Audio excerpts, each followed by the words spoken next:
Al principio no había derechos humanos. Si estabas con la gente adecuada, estabas a salvo. Si no, no lo estabas. Pero entonces Ciro el Grande decidió cambiar todo eso.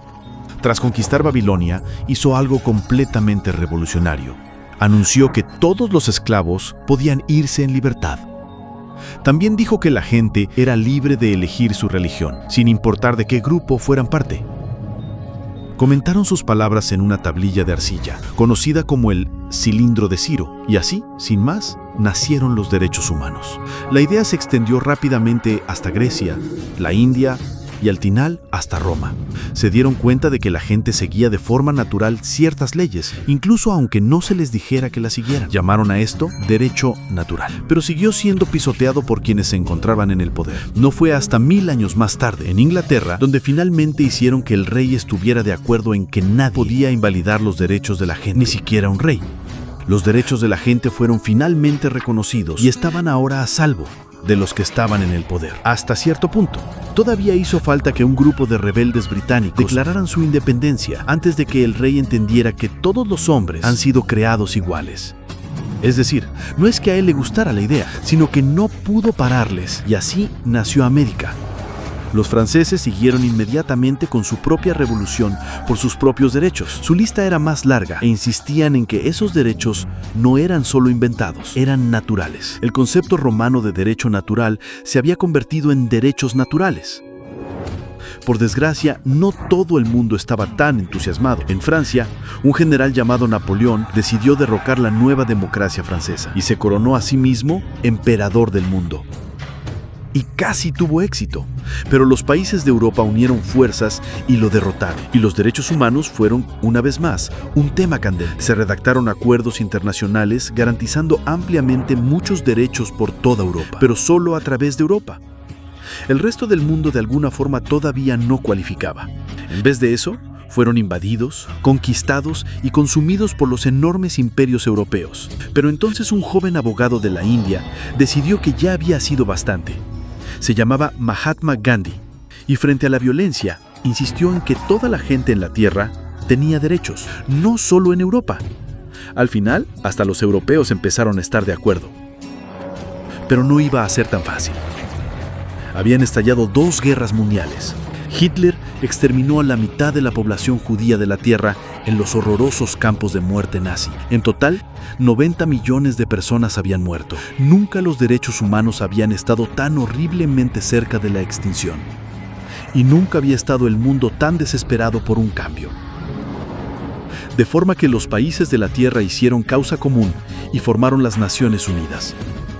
Su propósito básico era reafirmar la fe en los derechos humanos fundamentales, en la dignidad y el valor de la persona humana. ¿Pero qué eran los derechos humanos? ¿Eran las proclamaciones de Ciro? ¿El derecho natural de Roma? ¿Las declaraciones de Francia? Todo el mundo parecía tener una idea ligeramente distinta de lo que deberían ser los derechos humanos.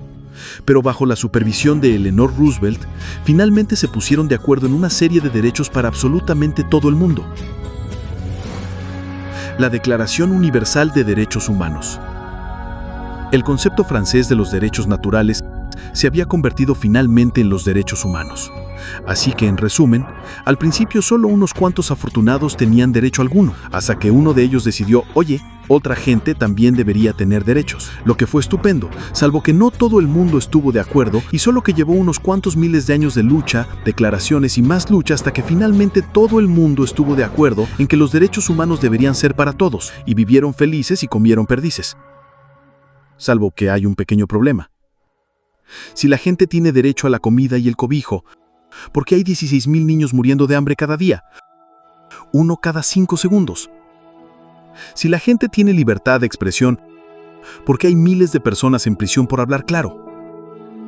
Si la gente tiene derecho a la educación, ¿por qué hay más de 1,000 millones de adultos incapaces de leer? Si la esclavitud ha sido abolida verdaderamente, ¿por qué hay 27,000 millones de personas todavía esclavizadas hoy en día, más del doble de las que había en el siglo XIX? El hecho es que, cuando se firmó, la Declaración Universal de los Derechos Humanos no tenía la fuerza de la ley. Era opcional. Y a pesar de muchos más documentos, convenciones, tratados y leyes, todavía es poco más que palabras en una página. Así que la cuestión es, ¿quién hará que esas palabras sean una realidad?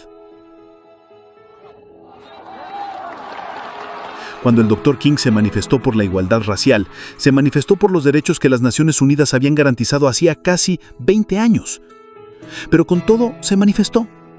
Cuando Nelson Mandela defendió la justicia social en la década de los 90, su país ya había estado de acuerdo en abolir esa discriminación hacía ya casi 30 años. Pero con todo, él luchó. Los que luchan hoy en día contra la tortura, la pobreza y la discriminación no son gigantes o superhéroes. Son personas. Niños, madres, padres, maestros, individuos librepensantes que se niegan a quedarse callados. Quienes se dan cuenta de que los derechos humanos no son una lección de historia, no son palabras en una página, no son discursos ni anuncios ni campañas de relaciones públicas. Son las elecciones que hacemos cada día como seres humanos. Son la responsabilidad que todos compartimos de respetarnos unos a otros, ayudarnos y proteger a los necesitados. Como Eleanor Roosevelt dijo, ¿dónde empiezan después de todo los derechos humanos universales? En pequeños lugares cercanos a casa, tan cerca y tan pequeños que no se pueden ver en los mapas del mundo. Aún así, son el mundo de la persona individual, el barrio donde viven, la escuela o la universidad a la que asisten, la fábrica, la granja o la oficina donde trabajan. Esos son los lugares donde cada hombre, mujer y niño buscan justicia igualitaria, igualdad de oportunidades, dignidad igual sin discriminación.